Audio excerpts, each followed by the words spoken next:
On Twitter. Trump, quote, former President Vicente Fox, who is railing against my visit to Mexico today, also invited me when he apologized for using the F-bomb. Well, Vicente Fox responded, quote, Donald Trump, I invited you to come and apologize to a Mexican. Stop lying. Mexico is not yours to play with. Show some respect. So let's talk all of this over with Kansas Secretary of State Chris Kobach, who says he helped craft Trump's border wall policy. CNN political commentator Bill Press, who once supported Bernie Sanders.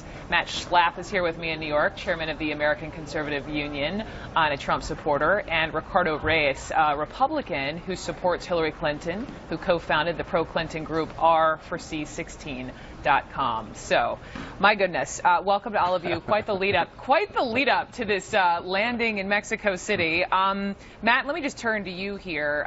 We've heard a bit from a Trump advisor basically saying, hey, it's as far as why he's going to Mexico City today, really to look presidential and to have a great photo op. Is it more than that? I think this is like a real moment. This whole question about immigration has been bubbling in our politics for quite some time. And Trump, when he announced, he just popped that bubble, and we've been talking about it this whole campaign season. And for him to now take the invitation that was given to him by the president of Mexico and go down there, I think it's very unorthodox. It's surprising. I think it's brilliant. I think it's respectful. I actually think it's going to be a really good thing for him. I actually think he'll be politically rewarded for doing the right thing, although we don't know what's happened yet. Ricardo, I think I just heard a laugh. Did I hear laughter? Well, I think, look, I don't know about brilliant. I think it's an astute move. It makes a lot of sense. You have the president of your neighbor inviting both candidates, by the way, to come over. I don't think that President Peña Nieto ever imagined that his invitation would be accepted so quickly. I think it's an astute move by the Trump campaign. But I think from Peña Nieto's point of view, this is the most important relationship that Mexico has. He knows that there is a new neighbor moving in next door, or a new owner of the house is moving in next door, and I think he sent out an invitation to the neighbor saying, stop by for coffee sometime. And I think, of the two potential owners of the house, and I think the Trump campaign very astutely quickly said, how about we come over tomorrow and we're bringing a group of people with us. And so I think they sort of called him out on the invitation and said yes. Yes, he said, yes, come over for coffee sometime before you move in. And they said, how about tomorrow with a group of people? And so I think President Peña Nieto is in a tough position. You have to have good relationships with Mexico's most important economic partner.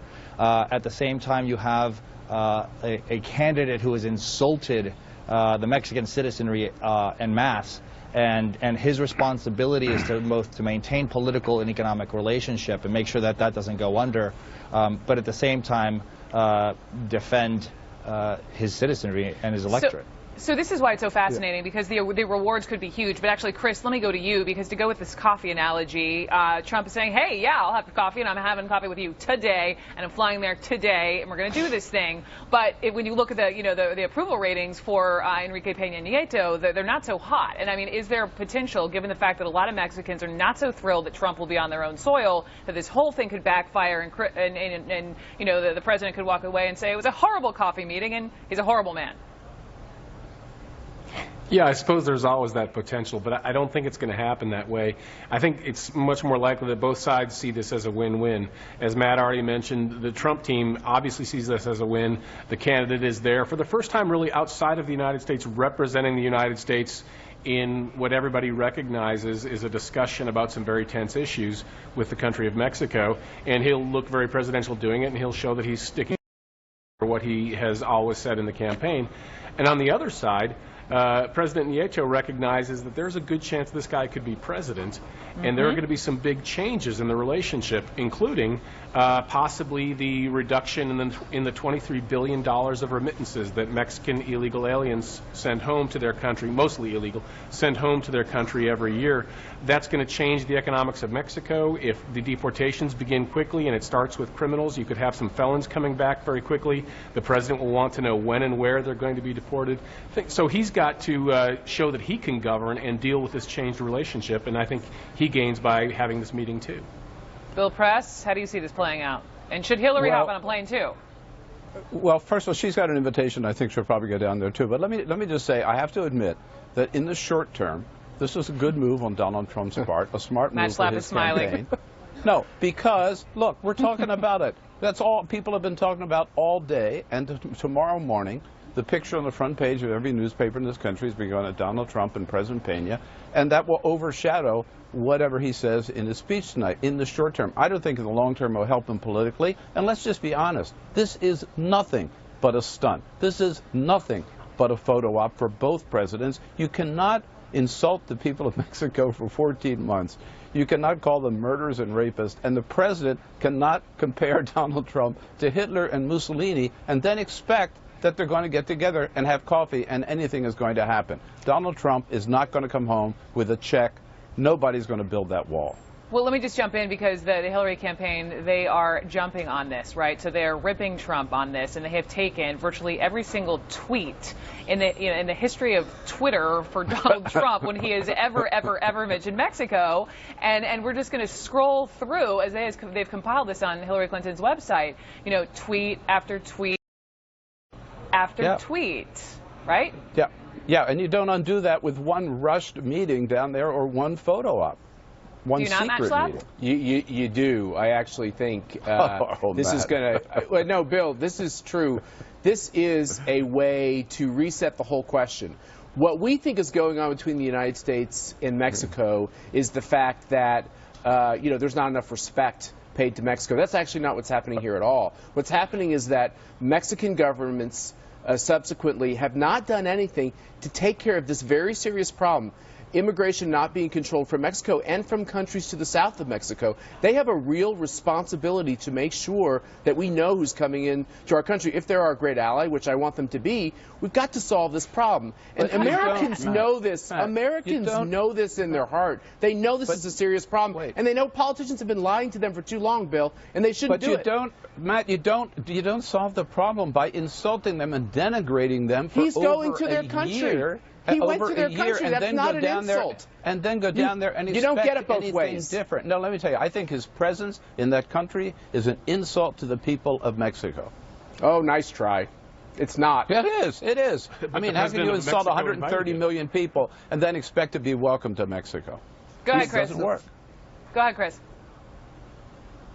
The president of Mexico invited him. I think it's ridiculous to characterize this as an insult to Mexico.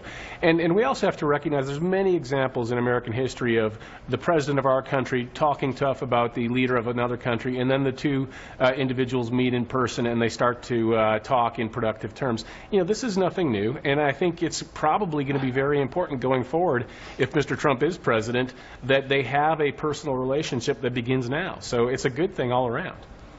What do we think is best case, Matt, turning back to you, because we know we have from Elise Labott. U.S. Embassy in Mexico apparently advised the Trump campaign against doing a hastily arranged trip. Why the rush? And especially because today ahead of the speech. This is what President Obama does best, right? Which is he uses his official capacity. The same thing when the House of Representatives invited Netanyahu.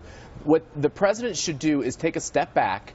And, Mitt Romney and other presidential candidates have gone to visit allies of ours in the past. Mitt Romney went to Israel. Other candidates have gone other places. This is a perfectly responsible thing to do. Obama ought to stay out of it. And by the way, this is an important bilateral relationship. It's important no matter who wins the White House. And I think Hillary Clinton should go down there. And they should go to Israel. And they should go to our European allies. And I think it's a good thing. Go ahead, Bill. Hey, Breck, I just want to answer. Why the rush? You know why the rush? Because Donald Trump's campaign is failing, particularly on this immigration issue. For the last 10 days, it's been confusion. You and I have talked about it. Every single day, nobody knows where he stands. Now he's got this speech. He's desperately trying to turn the page on immigration. He gets his invitation, and he says, oh, here's a way to capture the headlines. Chris Christie and Chris Bannon say go down there. Trump says, fine, fire up the jet. It's a one-day story, period. Won't accomplish anything. All right, Chris, Bill, Matt, and Ricardo, thank you. We'll see if it could be on the cover of every paper tomorrow. Short-term versus long-term, that was a good point. Still ahead here. You're the Wino Media, right? It's still kind of a